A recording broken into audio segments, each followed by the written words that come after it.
आपका स्वागत है आपके अपने चैनल टीके टैक 07 पर। दोस्तों, जैसा कि आप सभी को पता है कि जूनियर असिस्टेंट 1262 का एग्जाम भी हो चुका है और टाइपिंग भी हो चुकी है।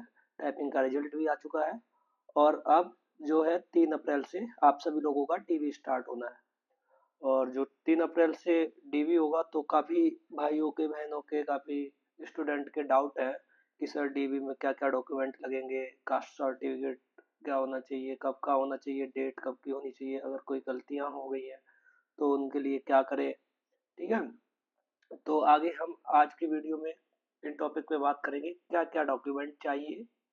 ओबीसी एससी और एसटी सर्टिफिकेट किस डेट के होने चाहिए, कब के होने चाहिए, और ईडब्ल्यूएस सर्टिफिकेट के बारे में विशेष चर्चा करेंगे। डोमिसाइल सर्टिफिकेट, एफिडेविट और आज्ञा, गलतियां और समाधान, यानी कि 1262 से संबंधित जितनी भी क्वेरी आपकी हो सकती है उन सब के बारे में आज हम चर्चा करने वाले हैं। तो वीडियो शुरू से लेकर अंत तक देख लीजिए।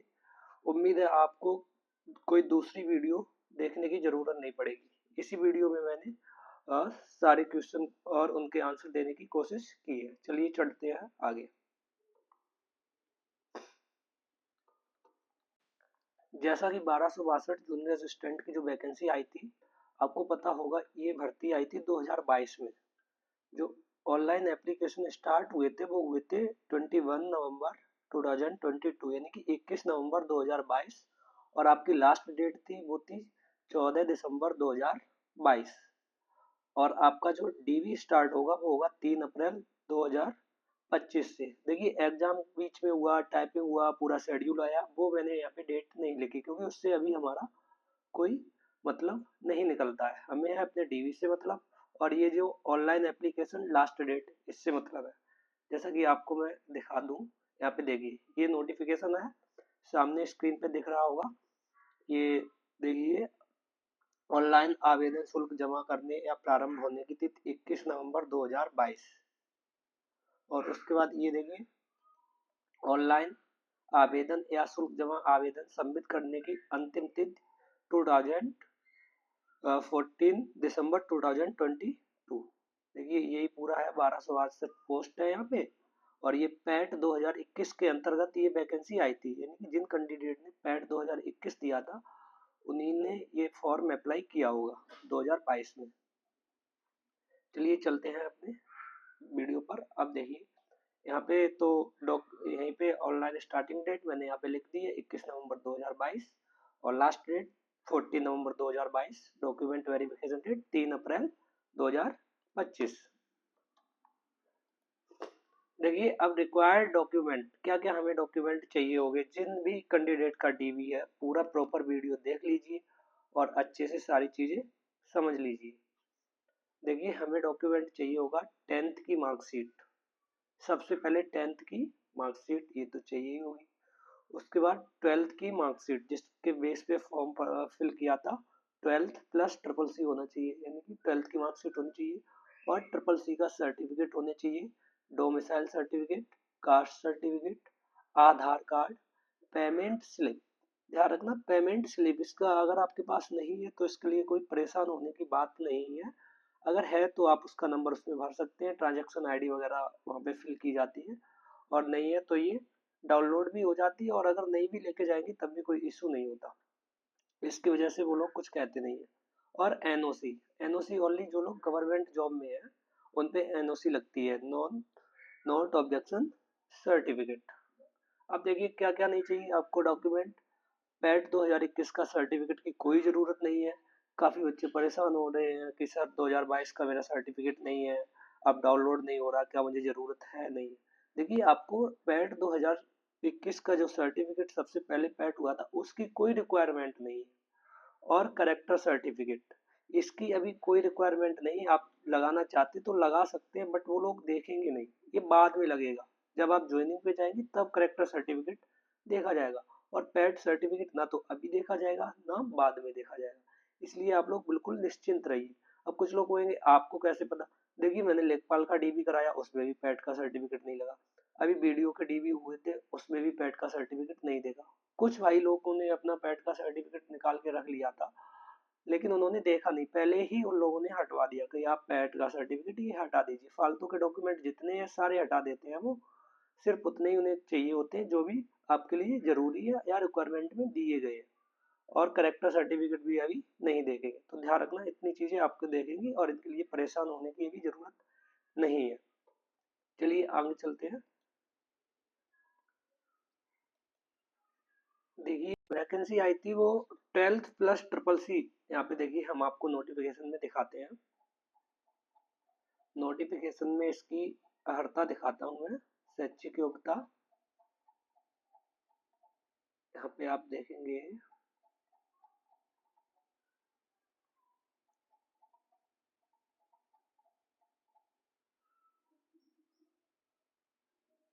हाँ देखिए यहाँ पे लिखा है माध्यमिक, यहाँ से देखिए माध्यमिक शिक्षा परिषद उत्तर प्रदेश की इंटरमीडिएट परीक्षा या सरकार द्वारा उसके समकक्ष मान्यता प्राप्त कोई परीक्षा अवश्य उत्तीर्ण कर ली हो। यानी कि आपने क्या किया हो, इंटरमीडिएट की परीक्षा पास कर ली हो या फिर सरकार द्वारा मान्यता प्राप्त उसके समकक्ष कोई परीक्षा उत्तीर्ण कर ली हो, कम से कम इतनी आपके पास शैक्षिक योग्यता होनी चाहिए। उसके बाद हिंदी और इंग्लिश में टंकण में, हिंदी में क्रम से 25 वर्ड प्रति मिनट और इंग्लिश में 30 वर्ड प्रति मिनट की गति होना आवश्यक है। यानी कि हिंदी टाइपिंग आपको आनी चाहिए 25 वर्ड प्रति मिनट और इंग्लिश की 30 वर्ड प्रति मिनट। हालांकि यहाँ पे इस पॉइंट का कोई औचित्य नहीं है क्योंकि टाइपिंग का रिजल्ट आ चुका है, वही बच्चे मेरी वीडियो देखेंगे जो टाइपिंग में पास हो चुके हैं। उसके बाद देखिए point number third, डोएक DOEACC society द्वारा प्रदान किया गया कंप्यूटर प्रचालन में CCC यानी कि ट्रिपल सी प्रमाण पत्र या सरकार द्वारा मान्यता प्राप्त किसी संस्था द्वारा उसके समकक्ष प्रदान किया गया कोई प्रमाण पत्र होना चाहिए। यानी कि आपके पास 12th होनी चाहिए और हिंदी इंग्लिश की टाइपिंग होनी चाहिए और ट्रिपल सी होना चाहिए। चलिए इस पे बात करते हैं। देखिए अब सबसे पहले आपके पास 10th की मार्कशीट होनी चाहिए। सर ये तो शैक्षिक अर्हता में दिया नहीं गया बेटा, जब 12th किया होगा तो 10th सिंपल सी बात है पास करके गए होंगे। अब देखिए 10th की मार्कशीट आपकी सबसे पहले चेक होगी, जब भी आप डीबी के लिए जाएंगे वहां पे आपकी 10th मार्कशीट ले ली जाएगी। जो लोगों ने 2015 या उसके बाद की है उनकी ओनली मार्कशीट और सनद एक में ही आता है, ठीक है, अलग अलग नहीं होता है। 2015-14 से पहले जिसने की है उनकी मार्कशीट और सनद यानी कि सर्टिफिकेट अलग अलग आता है, तो वो लोग दोनों चीजें लेके जाएंगे, मार्कशीट और सर्टिफिकेट। जो स्टूडेंट पुराने हैं यानी कि 2015 या उससे पहले इन्होंने 10th की है। अब देखिए 10th की मार्कशीट आपने जो फॉर्म अप्लाई किया है, आपने जो भी अपना नाम लिखा है वो 10th की मार्कशीट में मैच होना चाहिए, बिल्कुल सेम होना चाहिए। 10th की मार्कशीट से ही आपका नेम चेक किया जाएगा। नेम, फादर्स नेम भी 10th की मार्कशीट के अकॉर्डिंग होना चाहिए और मदर्स नेम भी 10th की मार्कशीट के अकॉर्डिंग होना चाहिए। डेट ऑफ बर्थ ये भी 10th की मार्कशीट के अकॉर्डिंग होनी चाहिए। 10th की मार्कशीट में जो भी डेट ऑफ बर्थ है वही आपने जो फॉर्म फिल किया उसमें होनी चाहिए।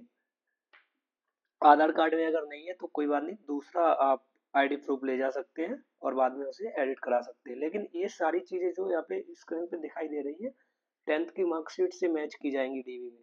इनकी मार्कशीट और सर्टिफिकेट होना चाहिए।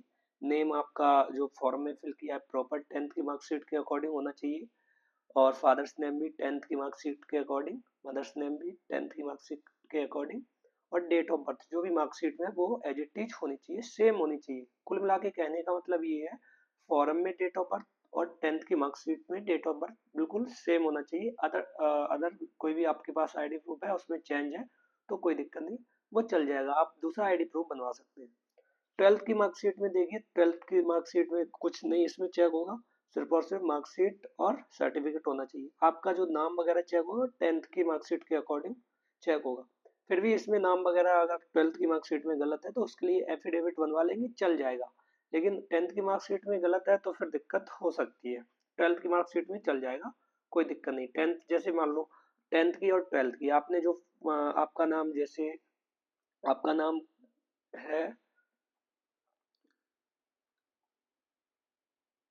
मान लीजिए आपका नाम अभी है और अभी मौर्य आपका नाम है, आपने अभी मौर्य में स्पेस नहीं दिया है 10th की मार्कशीट में और 12th की मार्कशीट में स्पेस दे दिया है, तो 10th की मार्कशीट जो मैच की जाएगी फॉर्म से और ये मार्कशीट वो सेम होनी चाहिए। तो आपको हो सकता है वो लोग एफिडेविट बनवाने को बोल दे, या फिर डेट ऑफ बर्थ। 12th की मार्कशीट में तो डेट ऑफ बर्थ होती नहीं है, 10th की मार्कशीट में होती है, उसमें 10th की मार्कशीट में बिल्कुल सेम होनी चाहिए एज इट इज।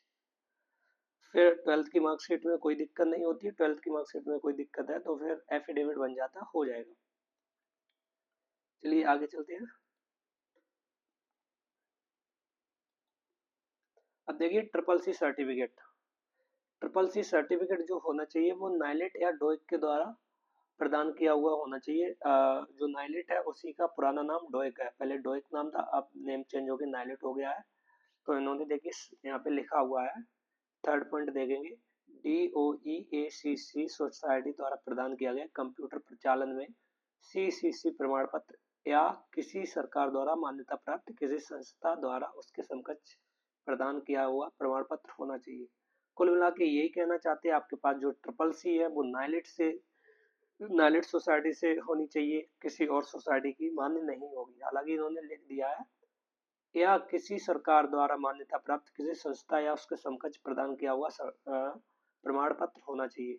अब ये लोग तो जब टीवी करा लेते हैं उसके बाद ही ये पता नहीं किसी दूसरी संस्था की जो सर्टिफिकेट होते हैं उसे वेरीफाई करेंगे या नहीं करेंगे। ये लोग लिख देते हैं बट मानते नहीं है, और कभी कभी मान भी लेते हैं, लेकिन मुझे नहीं लगता जहाँ तक ये नाइलेट के अलावा किसी भी सर्टिफिकेट को मानेंगे। देखिए यहाँ पे सोसाइटी जो है नाइलेट या डोइक होनी चाहिए, और इसकी जो डेट है वो होनी चाहिए 14 दिसंबर 2022, यानी कि 14 दिसंबर 2022 से पहले की डेट होनी चाहिए। इस टाइप से आपका नाइलेट का सर्टिफिकेट होता है। यहाँ पे डेट होगी, यहाँ पे मैंने देखी जूम करके यहाँ पे लगा दिया है, ये जो डेट इस पे 26 अप्रैल 2018 लिखा हुआ है। यहाँ पे आपकी जो डेट है वो लास्ट डेट से पहले की होनी चाहिए। अगर बाद की है तो फिर आपको दिक्कत हो सकती है, फिर आपको नहीं लिया जाएगा और भर्ती से बाहर कर दिया जाएगा। तो लास्ट डेट है सर्टिफिकेट में वो कितनी होनी चाहिए, लास्ट डेट फॉर्म की थी उससे पहले क्या होना चाहिए, 14 दिसंबर 2022, यानी कि 14 दिसंबर 2022 से पहले का सर्टिफिकेट होना चाहिए, और नाइलेट या फिर डोइक के द्वारा प्रदान किया गया होना चाहिए। बाकी संस्थाओं का ये कुछ संस्थाओं का ले लेते हैं, कुछ का नहीं ले लेते हैं। ठीक है, उसके लिए आप जब डीबी कराने जाएंगे वहाँ पे आपसे फॉर्म भरवा लिया। चलिए आगे बढ़ते हैं। देखिए कास्ट सर्टिफिकेट, ओबीसी एससी और एसटी कास्ट सर्टिफिकेट दो टाइप के होते हैं, एक होता है भारत सरकार का, एक होता है उत्तर प्रदेश सरकार का। तो जाहिर सी बात है उत्तर प्रदेश सरकार ये नौकरी दे रही है तो उत्तर प्रदेश सरकार के होनी चाहिए, भारत सरकार का मान्य नहीं होगा। आप अगर कास्ट सर्टिफिकेट में कोई भी मिस्टेक होती है तो आप भर्ती से बाहर नहीं किए जाएंगे, आप जनरल में डाल दिए जाएंगे, ओपन कैटेगरी में। तो ओबीसी एससी और एसटी के लिए जो सर्टिफिकेट है वो जारी करता सक्षम अधिकारी या तहसीलदार, जनरली तहसीलदार ही जारी करते हैं, उनके द्वारा जारी होना चाहिए। और जारी दिनांक लास्ट डेट से पहले की होनी चाहिए, यानी कि 14 दिसंबर 2022 लास्ट डेट कितनी थी, 14 दिसंबर 2022। देखिए यहाँ पे 14 दिसंबर 2022 थी, यहाँ पे आप लोग देखेंगे 14 दिसंबर 2022। और इन्होंने इसमें साफ साफ नोटिफिकेशन में लिखा था कि सभी डॉक्यूमेंट वो हैं वो लास्ट डेट से पहले के होने चाहिए। अभी मैं आप लोगों को दिखा रहा हूँ, देखिए इन्होंने लिखा था सारे डॉक्यूमेंट आपके लास्ट डेट से पहले के होने चाहिए, बाकायदा लिखा था इन्होंने, एज वगैरह यहाँ पे है। उसके बाद हाँ, यहाँ पे देखिए आप लोग, यहाँ से पढ़िए, जो आवेदन की तिथि अथवा विज्ञापन की अंतिम तिथि तक जारी किया गया हो, ये वाली लाइन आप पढ़ सकते हैं।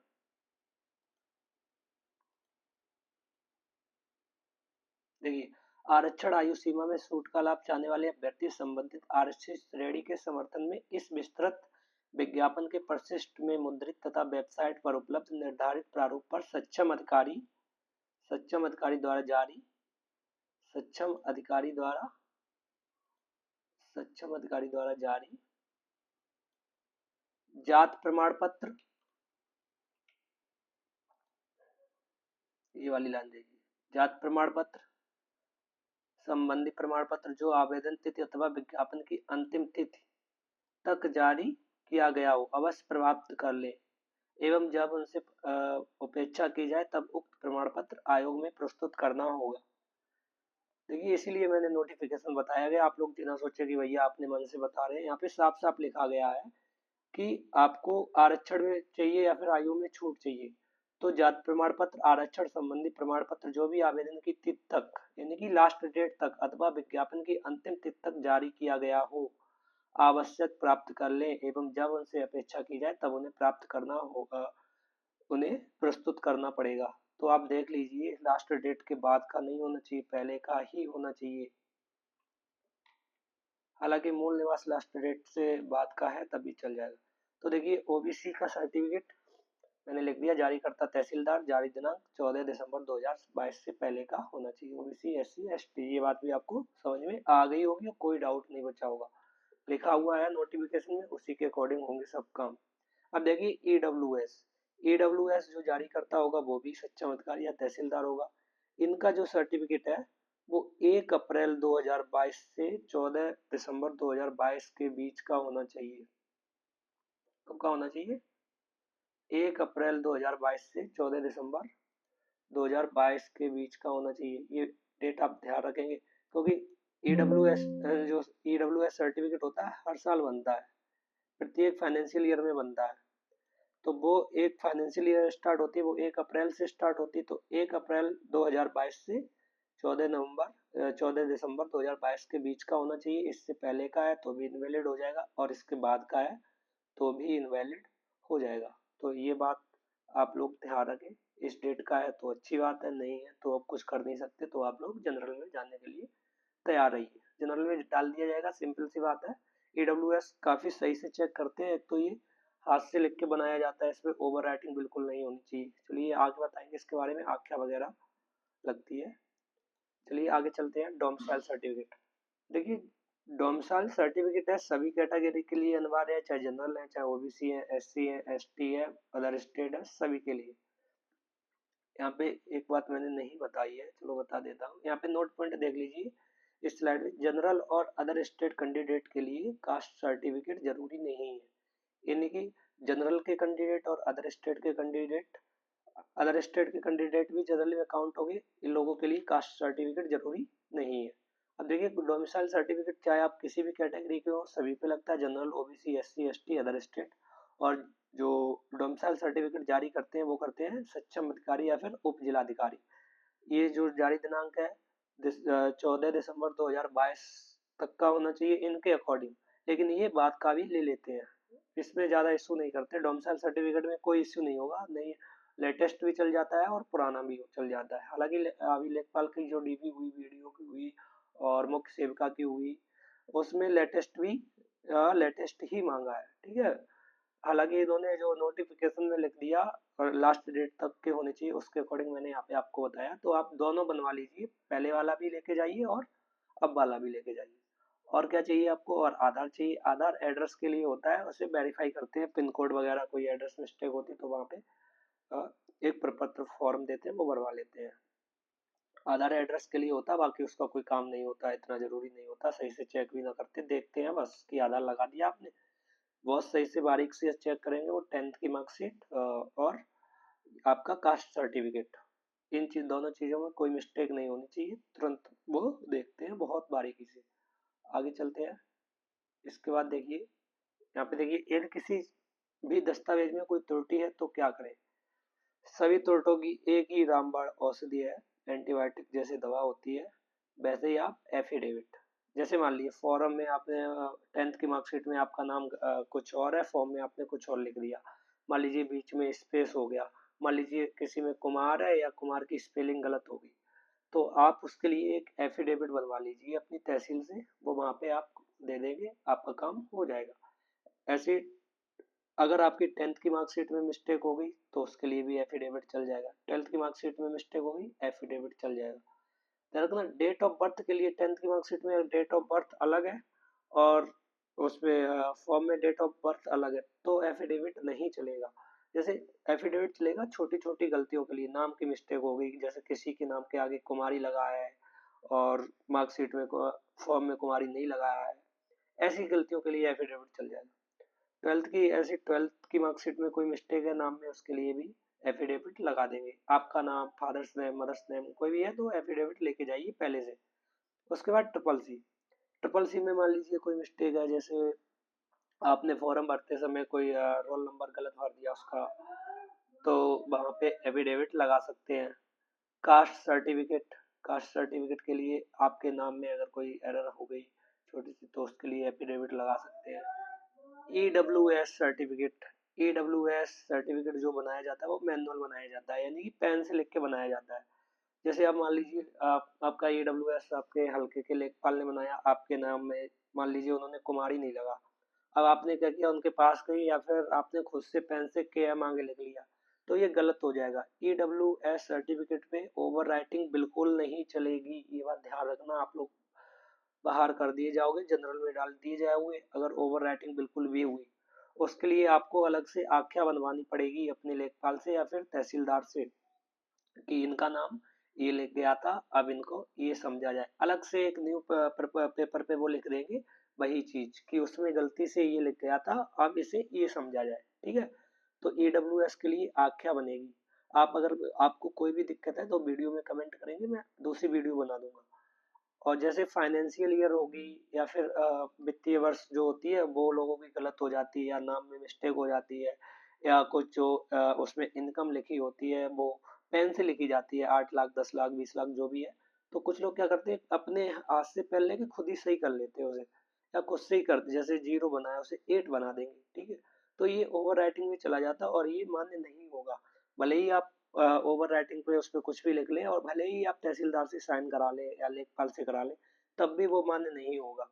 ईडब्ल्यूएस का सिर्फ एक ही उपाय है, अगर ईडब्ल्यूएस में कोई भी आपकी मिस्टेक है तो उसके लिए आख्या लगेगी आपसे, यानी कि अलग पेपर पे जो भी आपके चमत्कारी है वो लिख के साइन और मोहर कर देंगे तो वो वैलिड हो जाएगा। डोमिसाइल सर्टिफिकेट, उसके लिए भी वही है एफिडेविट। आधार के लिए भी एफिडेविट, जैसे आधार कार्ड में पिन कोड वगैरह गलत हो जाता है, डिस्ट्रिक्ट गलत हो जाता है, वो एफिडेविट आप लगा सकते हैं। हालांकि इसका देखेंगे नहीं, लेकिन ध्यान रखिए, यानी कुल मिला के किसी भी फॉर्म में कोई भी मिस्टेक है तो आपके पास सिर्फ एक ही उपाय है, वो है एफिडेविट। और ईडब्ल्यूएस वाले ध्यान रखिए, क्या करेंगे, ओवर राइटिंग नहीं करेंगे, आख्या। तो उम्मीद करते हैं दोस्तों आपको ये वीडियो अच्छी लगी होगी, और अगर वीडियो आपको अच्छी लगी है और हमारी जानकारी से संतुष्ट हैं तो आप चैनल को सब्सक्राइब कर लीजिए और बने रहिए। यूपी ट्रिपल एस सी की जितनी भी अपडेट है वो यहाँ पे आपको सबसे पहले दी जाएंगी। आपका कोई भी डाउट है आप कमेंट में बता दीजिए, हम उस पर दूसरी वीडियो बना देंगे। Thank you, take care, bye bye, धन्यवाद।